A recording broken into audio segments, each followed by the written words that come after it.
यो पवित्र विवाह आशिषलाई सफल गर्नको लागि हामी सबैजना शान्त रहनेछौँ। यहाँ यो पनि अनुरोध छ ताकि यहाँहरूको मोबाइलको तपाईँले यहाँहरूले साइलेन्ट मोडमा राख्न सक्नुहुन्छ ताकि मोबाइलले पनि हामीले यहाँ बस्नुको लागि बाधा नपुर्याएको होस्।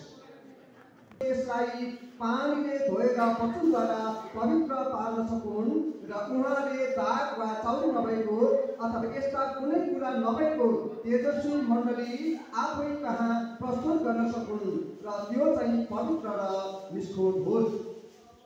त्यसरी नै पतिहरूले पनि आफ्नो पत्नीलाई आफ्नै शरीरले चाहिँ प्रेम गर्नुपर्छ। आफ्नै पत्नीलाई प्रेम गर्नेले आफूले प्रेम गर्छ, किनकि कुनै मानिसले कहिले आफ्नो शरीरलाई घृणा गर्दैन तर त्यसको कदर गरेर पालन पोषण गर्दछ, जसरी ख्रीष्टले पनि आफ्नो मण्डलीको निम्ति गर्नुहुन्छ, किनभने हामी उहाँका शरीरका अङ्ग हौ। यसकारण मानिसले आफ्नो आमा बाबुलाई छोडेर आफ्नै पत्नी